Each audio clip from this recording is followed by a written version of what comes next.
wasiirka wasaaradda xanaanada xoolaha deegaanka iyo horumarinta reer miyiga Somaliland Dr. Cabdi Daahir Cali ayaa maanta soo gaarsiiyay guddiga abaaraha ee gobolka Togdheer lacag dhan $25,000 oo loogu talagalay in lagu kaalmeeyo dadka ay halakeeyeen abaaraha ba'an ee haatan ka taagan gobolka Togdheer iyo gobolada kale ee Somaliland. wasiirka oo ka hadlayay kulankan uu ku guddoonsiinayay guddiga abaaraha ee gobolka Togdheer deeqdani lacageed ayaa sheegay inay hore u soo gaarsiiyeen gobolka Togdheer lacag dhan $165,000 Mareykanka ah haatan ay ku wareejinayaan guddiga abaaraha ee gobolka Togdheer lacag ah $25,000 oo ah lacag ay iska jareen shaqaalaha dawladdu mushaharkoodii. wasiirka xanaanada xoolaha Somaliland Dr. Cabdi Daahir Cali maruu ka hadlayay heerka ay haatan marayaan abaaraha ka jira dalka ayaa uu tilmaamay in dad iyo dunyaba ay abaaruhu si xun u saameeyeen ayna u baahan yihiin in la labanlaabo gargaarka dadkaasi la gaarsiinayo. caalamka lanaga daawanayo yar warbixina markaynu ka bixino xaaladda abaarta dalku meel adag bay maraysaa,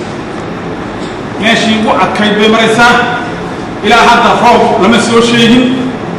biyuhu way sii adkaadeen, dadka awoodeedii way yaraatay, hooyadii biyo ahayd way qaaligarowday. xitaa maalmii hore booyadaa la dhaaminayay, booyadii maanta cid itaan u haysaa way jarta. dowladdu way dadaashay, dadku way dadaaleen, ganacsatadu way dadaashay, xukuumaddu way dadaashay, laakiin itaalkii uu gabo.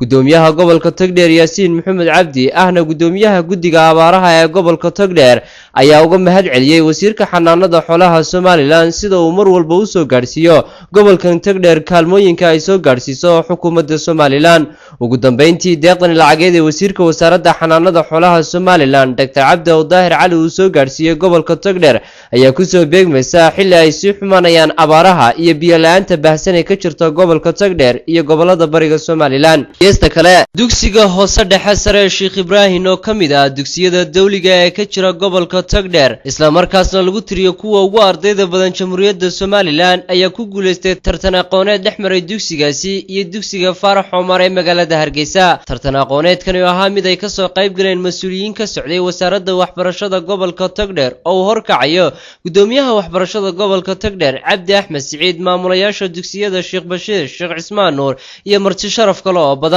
tartan aqooneedkan u dhaxeeya labada dugsi ee Sheikh Ibrahim iyo Faarax Cumar ayaa sidoo kale ay wehelisay isbarasho dhexmareysay labada arday ee ka kala socotay labada dugsi, waxaana tartan aqooneedkan oo ka dhacay hoolka shirarka ee jaamacadda Burco ahaa mid si heer sare ah loo soo agaasimay. gudoomiyaha waxbarashada ee gobolka Togdheer Cabdi Axmed Siciid oo munaasabadaasi furay ayaa sheegay inuu ku faraxsan yahay inuu arko ardayda reer Somaliland oo maanta hal gobol ku tartamaysa wixii ay barteen, isagoo sheegay in loo baahan yahay inay ardayda reer Somaliland ay halkaasi ka sii wadaan dadaalka iyo tamarta ay ugu jiraan horumarinta waxbarashada, isagoo xusay in ardaydu ay tahay midhaha mustaqbalka ee hogaamin doonta dalkani Somaliland. maamulaha dugsiga hoose dhexe sare ee Sheikh Ibrahim Cabdiraxmaan Axmed Cawad oo isaguna munaasabadaasi ka hadlay ayaa ugu horeen u mahadnaqay ardayda ka socotay labada iskuul ee ku tartamayay tartankani, waxaanu maamuluhu sheegay inaan ahayn markii ugu horeysay ee dugsi uu hogaaminayo uu la tartamo dugsiga Faarax Cumar, isagoo hore u xusay in xilligu ahaa maamulaha dugsiga Al Faaruq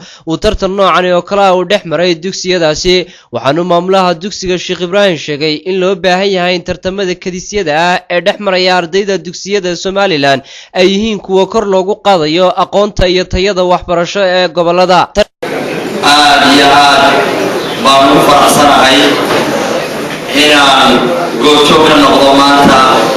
munaasabadan qiimaha badan oo ay isku baranayaan labada dugsi ama ay isku baranayaan ardayda dugsiyada sare ee gobolka Maroodijeex, gaar ahaan dugsiga sare ee Faarax Cumar oo xaqiiqdii wata magac tartankani dhexmarayay dugsiyada Sheikh Ibrahim Burco iyo Faarax Cumar ayaa ahaa mid lagu tartamayay 8 maado ee lagu dhigay fasalka afraad ee sayniska, waxaana ugu dambeyntii tartankani ay dhexdhexaadinayeen macallimiinta jaamacadda Burco ay guushu ku raacday 20 dhibcood dugsiga Sheikh Ibrahim Burco, waxaanu tartankani ka mid noqonayaa tartamo istaba joog ah oo dhawaanahanba dhexmarayay dugsiyada sare ee gobolada Somaliland. Maxamed Cawad Maxamed, telefishinka caalamiga ee Somali Channel.